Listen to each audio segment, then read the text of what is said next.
Well, welcome once again. This is the Doctor of Digital at the Doctor of Digital podcast. The purpose of the show is to transform your business and life with education and inspiration. I introduce busy business leaders to trends in business, technology, and marketing to highlight people you should know. Are you tired of the roller coaster ride of inconsistent client acquisition in your B2B service business? What if you could transform your marketing strategy into a 24/7 customer generating machine that works even while you sleep? Today, I'm joined by a guest who has cracked the code on sustainable growth for B2B companies, and he's here to share his secrets with us. Meet Callum Armstrong, the founder of Paste and Publish, and a marketing coach with a track record of impressive achievements. Over the past 6 years, Callum has built and exited multiple companies, grown a content marketing agency from scratch to a team of 9, and helped clients achieve staggering results, including a 1,000 increase in organic traffic in just 18 months. But Callum's expertise goes beyond just business growth. He's also a passionate conservationist, co running the Reforestation Fund charity and integrating environmental consciousness into his entrepreneurial ventures. From developing a premium personal care brand that supports native plant cultivation to baking bread and protecting endangered species in his spare time. Callum brings a unique blend of business acumen and environmental stewardship to the table. Get ready for an episode packed with actionable insights on B2B marketing, social entrepreneurship, and sustainable business practices. During this episode, we'll do a deep dive into the changes and hot topics of content marketing, its biggest challenges and growth, and I will leverage the expertise of my guest in how to navigate the unique dynamics of the field. By the end of this episode, you'll be better equipped to know what to do, and I encourage you to contact my guest, Callum Armstrong, the founder of Paste and Publish. And with that, I want to thank you to the program. How are you doing today? I'm great, thank you, Mick, and thanks for having me on board. That was quite an endearing introduction.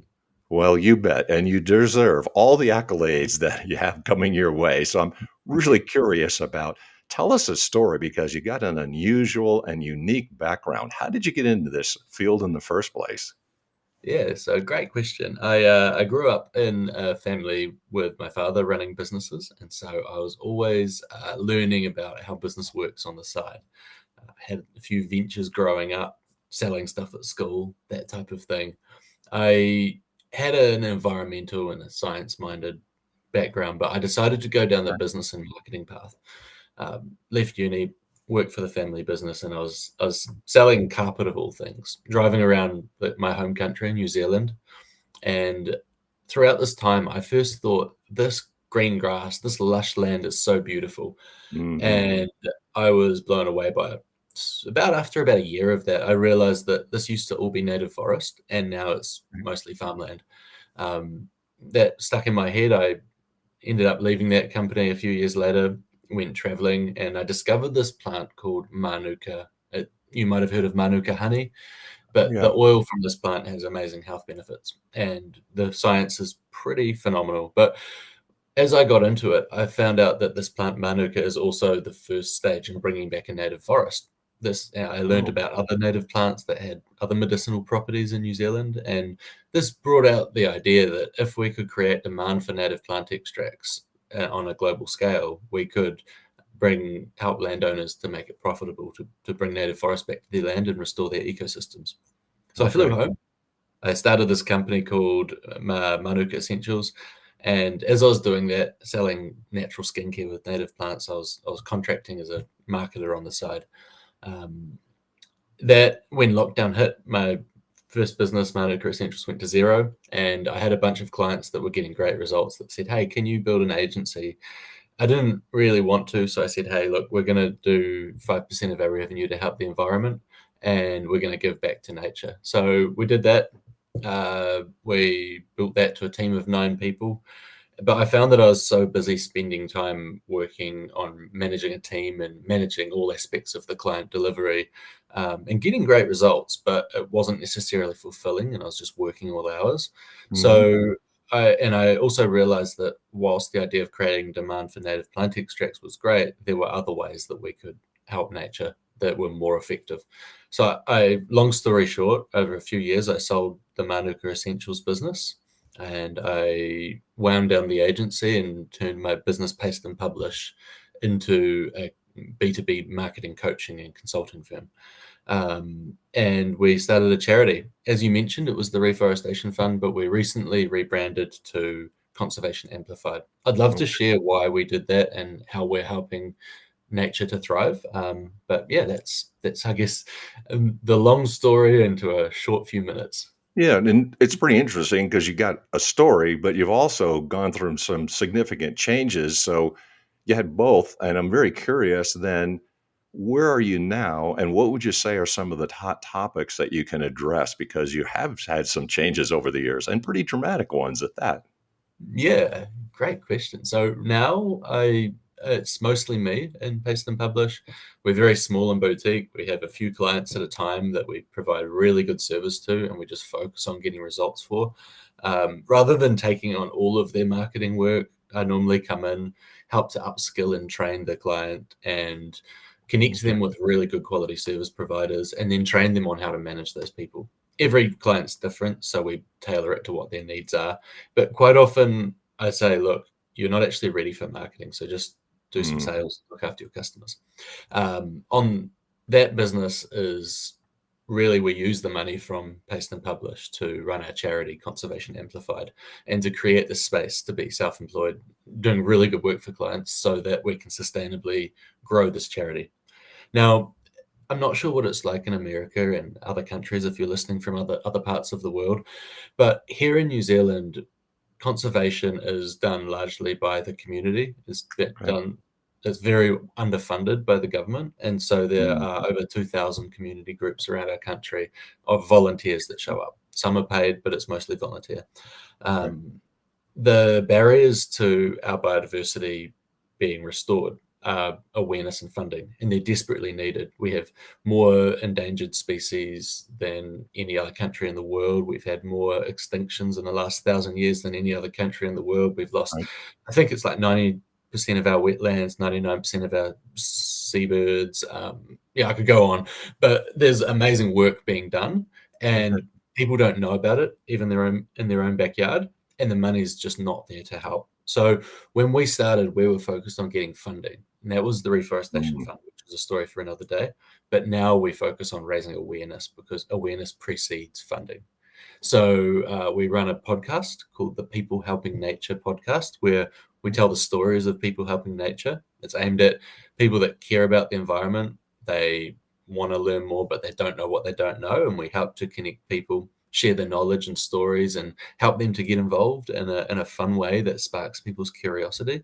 mm, And yeah, that's basically me now. So it's been a bit of a journey, but I think the hot topic for a lot of businesses that care okay. about nature is how do we make change? Where do we start? And I think the best thing is just to start and try not to make it some kind of boring compliance driven duty. If you're a big company, you will have task force for nature related financial disclosures. There are major legislative changes coming in. But if you're a smaller business, a lot of the time it's better to say, what's in my own backyard? What do I care about? Do we have a local forest or mountain or coastal Sure. area or wetland that we can help? Is there a community we can support? And make it fun, because if it's fun, it's going to work. And if it doesn't work and it's fun, you're going to persevere. If it's boring, you're more likely to give up when things don't work or just throw the money at it and disappear. This is a very unique approach, and I find it very fascinating. And yes, it'd be saying there's some differences between New Zealand and the States and how things go about. There's some government funding, there's some local groups, but it's interesting to say how you should make it fun as well too. Would you say, and how would you recommend business owners? Let's say it's a unique approach, and not every business owner does it. They might even not know how to do this. So I'm curious if you could talk a little bit about that process. You work with a company, you work with a client, and how do you introduce and get these ideas across? They're groundbreaking. So when I work with clients, it's mostly to help them grow their business, to make more money, to get more customers through their marketing. And it's mostly growth driven. It's not so much philanthropically driven. I do help charities. Would you like me to talk to how they can get more involved in the environment or how they can grow their business? Yeah, I think it's a unique combination in some ways. So I'd Yeah. be curious if you say a little bit of how you work with a client, and then also how do you integrate because the environment is a concern of so many people, sustainable growth and the environment in general. So I'm curious, how do you blend those two together, and how do you introduce your clients into that world? Yeah, great question. I haven't figured out the answer to the last part of your question just yet. I'm still figuring that one out. When we had an agency, we used to just basically do it for them. We would say, if you hire us, we'll use 5% of our revenue of what you spend, and we'll pay our team to do free work for environmental projects. That Okay. was good, but there were some reasons why we moved away from that. How I help clients to grow is quite straightforward. First, we have a free diagnosis. We talk to people, ask them a series of questions to determine what stage their business is in. We focus on B2B services, so companies that solve problems for other companies. And generally, there are a few stages. Firstly, you want to prove your offer. You want to prove that you're solving a useful problem, Mm, that your sure. clients are happy, that they're getting results, that they're coming back, that they're either referring or you've got a consistent sales and customer getting pathway. Once you've got that in place, you want to make sure that you can grow your fulfillment. There's no point in investing in all this marketing, tripling your business, and finding out that you don't have trained staff or that your systems aren't in place. So Okay. before you can do that, it is let's get your fulfillment, let's get a proven sales process that actually works for you. And I think people jump into marketing too soon. We all want to close a deal. And so Yeah. we say, hey, I can help you with your search engine optimization or your ads. And we don't necessarily think about what's the reality for your business. So my first question is, are you even ready for marketing? And if you're not, I can give you advice, I can point you in the right direction, connect you with people, or if it's the right situation, coach you. But at that point where you're ready to grow, you've got your systems and your back end in place, you've got the ability to close sales in Hmm. a authentic and trustworthy way, and you've got a growable system basically. Then we say, if you want to grow, let's invest in marketing, and then we there's basically a 4-step method. I call it fishing. When you go fishing, you want to know what fish you're catching, where they hang out, where they live, what type of bait or lures they're going to take, and then you go to you get the right equipment because you need the equipment to go fishing. Do you need a net? Do you need to fix the holes in your net? Do you need a different type of line and tackle for your rod? Is your reel strong enough? And then you go out and test it. Maybe talk to some other salty fishermen that are there, and then you learn and you test and improve and you double down on what you're doing. So those are the 4 stages in marketing. Firstly is, who are your ideal customers? What are their problems, their pain points, their triggers to seek a solution, the consequences of not solving it, the alternatives, the objections, the outcomes that they can get, etc. What is your offer? How are you solving that for them? What actually matters to them? Like, not what you want to sell, but what they actually need, and make sure that you're doing that. The next is set up your fishing gear. So do you have the website that reflects that properly? Are you, depending on how you're marketing to them, you might need an email marketing system with sequences of flows. You might need a lead magnet.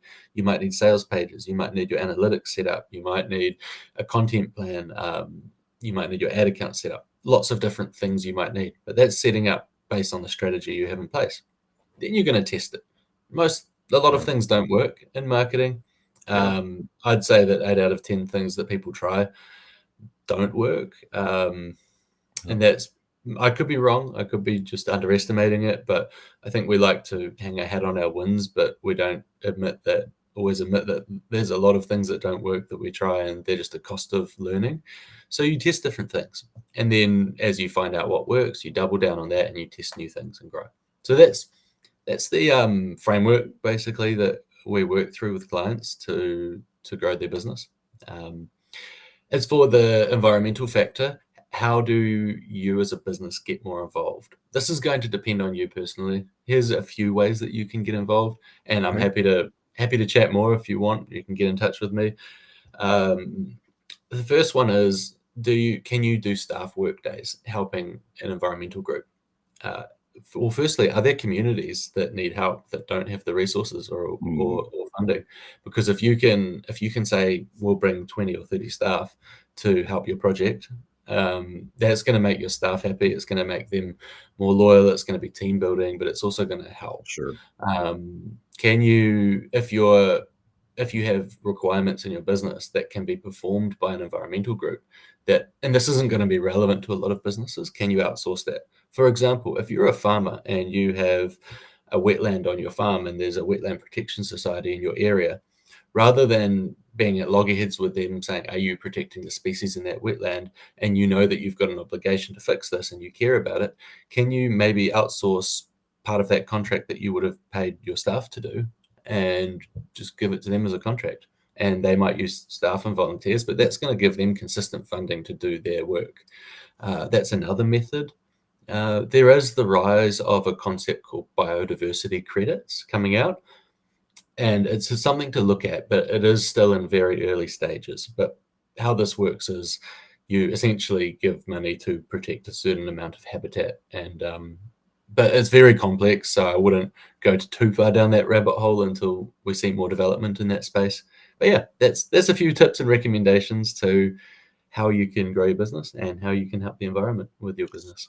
That sounds good. It's a unique approach. It's 2 for 1. Like we used to call in the old days, they used to sell jazz albums a twofer because you get 2 for the price of 1. It's kind of that's it. Yeah, I'm yeah. curious, a person's been listening to you. Would you be able to provide just some actionable tips? Like what could a person do, they're a business owner and they're interested, what actionable tips could they work on today? Yeah, so to grow their business, Yeah. You keeping in take mind, the first question is, are you ready to do marketing? Talk to your customers. Are your customers happy? Are they sticking around? It'll depend on your offer, if it's a one-off or if you're doing an ongoing retainer or pricing or however you're structured. But are your customers sticking around? Are they growing? Do you have when you solve this problem for them, are you understanding the next problem and seeing how you can solve it for them? Are you doing an amazing job for your customers? Because okay. you can't really that easily control the cost of getting a customer, but you can have a lot more control over how much they spend over their lifetime. So look at that. If you serve your clients well, like we've got clients from 4 years ago that have spent lots of money with us, and that costed us maybe a bit of time and relationship building at the time, and we still earn every month from them because we look after them. So can you look after your customers better with your sales process? Can you have a stream of customer getting that's on tap that you can turn on and off? And then look at marketing. Do you know the foundation of why your customers are buying? Too many businesses shout at their customers without actually having empathy. It's true. Um, Yeah. we can help with this if you like, but that's essentially what I would ask. If you have these foundations in place, if it's so much easier to grow, whether that's through serving your customers better, selling more, or doing more marketing, because you actually have a genuine relationship that's serving their what's in it for me. And if you do the marketing yourself, you hire a staff member, you outsource to a contractor or an agency, they will perform better knowing this. And if you don't have this, they will not perform as well. And I can pretty much guarantee that, because that's just the fundamentals. That's the first principles of marketing, is know your customer. As for tips to help nature, well, we've kind of covered that in terms of how you can help with your staff, with outsourcing contracts, with other methods. But again, I would just stress, make sure that this is something that follows your curiosity, that Mm, follows your joy. And if you have a team, ask them what they want, because the key is making it sustainable. If you do something for a year or 3 years and then you stop, that might have a bit of an impact. But what's going to have a lot more impact is if you find something that you love, that brings you joy, that adds value and richness and diversity to your life, that you can do for the next 30 years or the next 50 years, that you can look back on and say to your grandkids, look at what we did. yeah, Because nature doesn't work in 3-year cycles. for sure. We talked a number of things here with the hot topics, the changes, a unique approach to marketing and the environment, and also some actionable tips, which I think is really helpful. Now, if a person was getting a hold of you, how would they do that? And I'm curious where you work and how do you work with people? Just New Zealand or where do you work with other people? But how do they reach you if they want to chat? Yeah, thank you for asking, Mick. For both of them, I speak English. So if you're in an English-speaking country, I can help you. Um, I speak a little bit of German, but not enough to do a good job. So yeah, happy to have a chat in German, but I'm probably not going to help. Yeah, we work with clients in New Zealand, in America, and other Okay. English-speaking countries. I work remotely, so currently we're in Rotorua in New Zealand, but I do travel quite a bit. So yeah, happy to help there. If you're looking for help with your marketing and your growth, go to pasteandpublish.com. I'll send you the link to the website. And yep, happy to have a chat and give you some guidance on where to focus. And if you want to take it further, we can, but you don't have to. I'm pretty active on LinkedIn if you want to be social and connect. So I'll also send you the link to LinkedIn.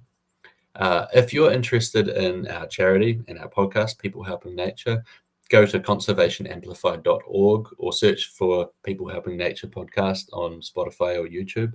Again, I'll provide the links. But yeah, if you're thinking about helping nature and you're thinking about growing your business, I just say good on you. And I like to think that the people that like business is a tool for change. Um, I heard a quote from someone, and I can't remember who it was. It was quite a while back, but they said, gladiators were one of the tools for change in the Roman times.